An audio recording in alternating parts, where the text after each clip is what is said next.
என்னை பார்த்து நீலாம் என்னடா படித்து கிழிச்ச அப்படின்னு கேட்டாங்கன்னா எனக்கே நான் செருப்பால் அடிச்சுக்கிற மாதிரி இருக்குது.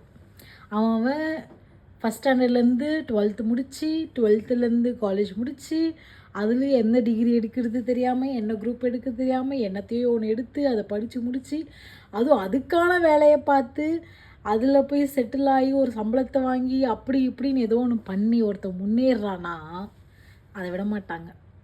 அதுவும் அது இல்லாமல் நம்ம பல ஸ்கில்ஸ் எல்லாம் இதில் அந்த கோர்ஸ் பண்ணால் நல்லாயிருக்கும், இந்த கோர்ஸ் பண்ணால் நல்லாயிருக்கும், அதுக்கு இவ்வளோ பேமெண்ட் பண்ணணும், இதுக்கு இவ்வளோ பேமெண்ட் பண்ணணும் அப்படின்னு பேமெண்ட் பண்ணியே பாதி கடங்காரியாக உட்காந்துட்டு இருந்தேன் பல வருஷமாக.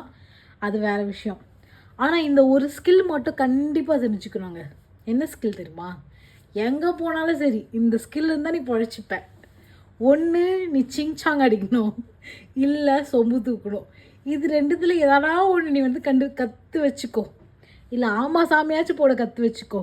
நீ ஏன் இப்படி பண்ண அப்படின்னு அவன்கிட்ட போய் கேட்டேன். அவனை செருப்பு கழட்டி கூட அடிப்பான், கண்டிப்பாக அடிப்பான்.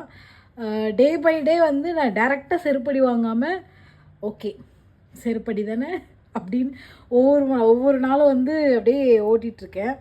எனக்கு தெரியலங்க இந்த ஸ்கில் இதுக்குன்னு தனியாக ஒரு கோர்ஸே வச்சுருக்காங்களா இல்லை அவங்களே இதை டெவலப் பண்ணிக்கிறாங்களா தெரியல. ஆனால் அந்த ஸ்கில் எனக்கு எப்பயுமே வர மாட்டேதுங்க. அது ஒரு ஸ்கூலாக இருந்தாலும் சரி, ஒரு ஆஃபீஸாக இருந்தாலும் சரி, ஒரு காலேஜாக இருந்தாலும் சரி, இந்த வாயை வச்சுட்டு சும்மாவே இருக்க மாட்டேதுங்க. அவன் எதனா பண்ணிட்டு போய் விட்டு தொலைய அப்படின்னு இருக்க மாட்டேது. அதை போய் நான் போய் கேட்குறேன், நான் போய் சொல்கிறேன், நான் ஒரு புரட்சி பண்ணுறேன்னு போய் பண்ணுறேன் பார்த்தீங்களா? அதுதான் நான் எனக்கு வச்சுக்கிற ஆப்பு. இதே மாதிரி எவ்வளோ பேர் இருக்கீங்கன்னு தெரில. இருந்தீங்கன்னா இதை மட்டும் கொஞ்சம் மூடிட்டுருங்க.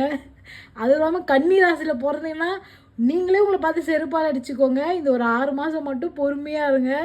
சொன்ன மாதிரியே நடக்குது. என் வாய் சும்மா இருந்தாலும் நானே சும்மா இருந்தாலும் இந்த கன்னி ராசியில் பிறந்தவங்களாம் முடிச்சு விட்டுருவோம் போல் இந்த 6 மாதத்தில்.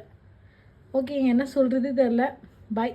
உங்களை சுற்றியும் நீங்கள் இருக்கிற இடத்துலையும் இந்த மாதிரி ஒரு கூட்டம் இருக்கும், ஹைலி ஸ்கில்டாக இருப்பாங்க. முடிஞ்சால் அவங்களை டேக் பண்ணுங்கள், இல்லை ஆமானாச்சும் சொல்லிட்டு போங்க. நான் மட்டும் தான் வரி பண்ணுறேன் நான்.